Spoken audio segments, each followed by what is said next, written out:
26 मार्च यानी आज ही के दिन कुछ महिलाएं पेड़ों को चारों तरफ से घेर कर खड़ी हो गई थी, जिसे देखकर आपको लगेगा ये कोई रिचुअल कर रही है, लेकिन ये कोई पुरानी परंपरा नहीं थी, बल्कि आने वाले समय के लिए एक ऐसी क्रांति थी जिसके बाद में चिपको आंदोलन के नाम से जाना गया। आज ही के दिन शुरुआत हुई थी वो कहानी जिसने भारत में लोगों को समझाया कि तरक्की की अंधी दौड़ में हमें यह नहीं भूलना चाहिए कि जंगल हमारे लिए कितने जरूरी है और कैसे पेड़ पौधे ही अंत में मनुष्य के काम आएंगे।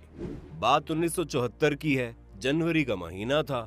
उत्तराखंड के रैणी गांव के वासियों को पता चला कि उनके इलाके से गुजरने वाली सड़क को बनाने के लिए 2451 पेड़ों को काटने के लिए चुना गया है।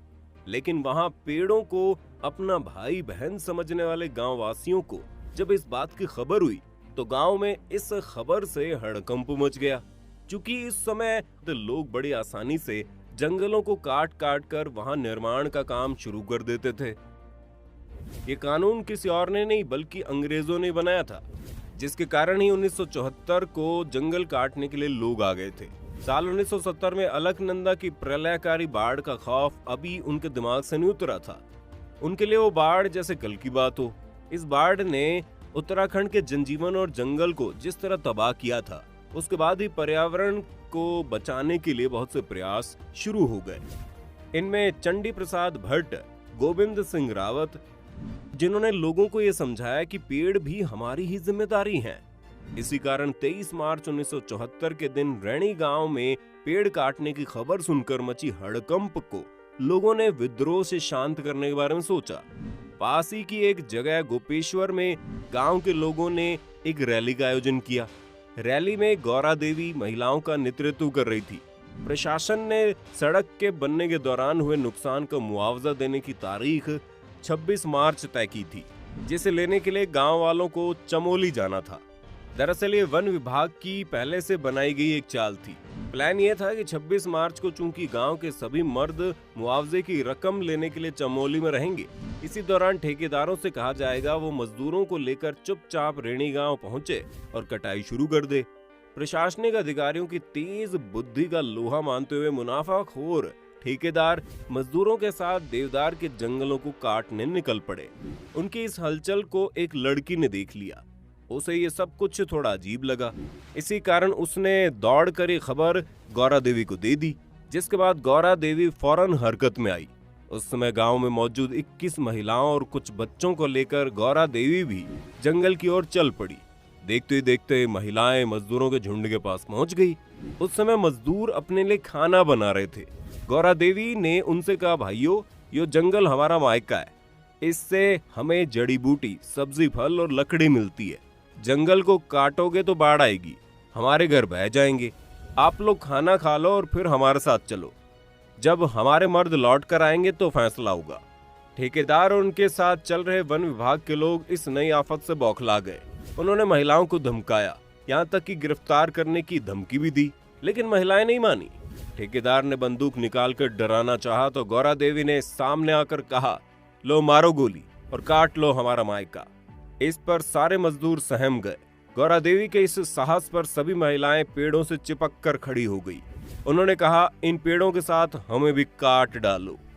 देखते ही देखते जंगल के सभी मार्ग पर महिलाएं तैनात हो गई।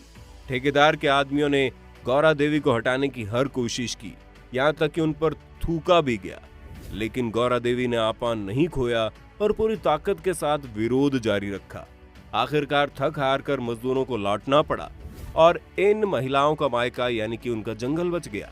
अगले दिन ये खबर चमोली हेडक्वार्टर तक जा पहुंची।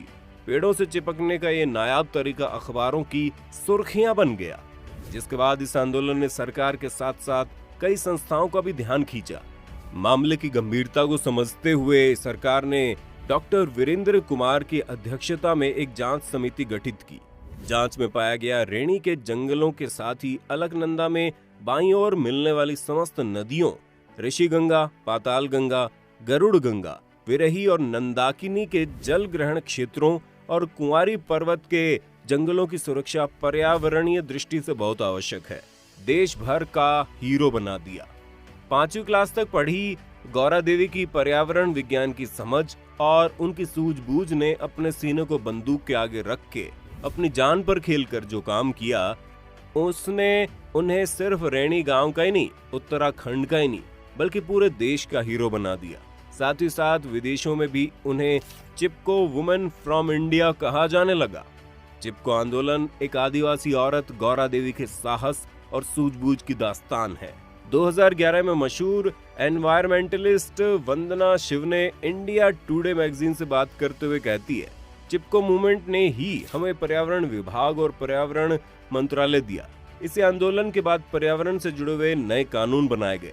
भारत चीन युद्ध के बाद पर्वतीय सीमाओं तक सैनिकों की आवाजाही के लिए बनाई जाने वाली सड़क निर्माण से इस दौरान रक्षा के नाम पर पर्वतीय दोहन खुलेआम किया गया।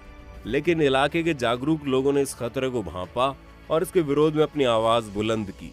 चंडी प्रसाद भट्ट 1964 से इस काम में लगे हुए थे। इस आंदोलन को देखते हुए केंद्र सरकार ने वन संरक्षण अधिनियम बनाया। बता दें, इस अधिनियम के तहत वन की रक्षा करना और पर्यावरण को जीवित करना था। कहा जाता है चिपको आंदोलन की वजह से साल 1980 में तत्कालीन प्रधानमंत्री इंदिरा गांधी ने एक कानून बनाया था। इस कानून में हिमालयी क्षेत्रों के जंगलों को काटने पर 15 सालों का बैन लगा दिया गया। इसी कारण ही कहा जाता है चिपको आंदोलन न सिर्फ उत्तराखंड में बल्कि पूरे देश में फैल गया था। और खास तौर से जितने जंगली इलाके थे उनमें लोग अपने जंगलों को लेकर काफी ज्यादा सजग होने लगे। इसी कारण से यह आंदोलन सिर्फ 1 या 2 साल का नहीं रहा, बल्कि ये कई सालों तक चलता रहा, जिसके बाद ये लोग जुड़ते गए और इस आंदोलन को और आगे ले जाते रहे।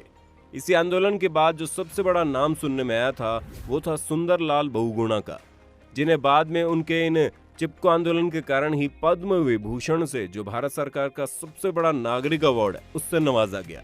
आपको क्या लगता है कि भारत को आने वाले समय में भी ऐसे ही किसी आंदोलन की जरूरत पड़ेगी अपने जंगलों को बचाने के लिए? आप अपनी राय कमेंट बॉक्स में बताना। अगर आपको वीडियो पसंद आई तो उसे लाइक और शेयर करना ना भूलें। चैनल को सब्सक्राइब कर दें।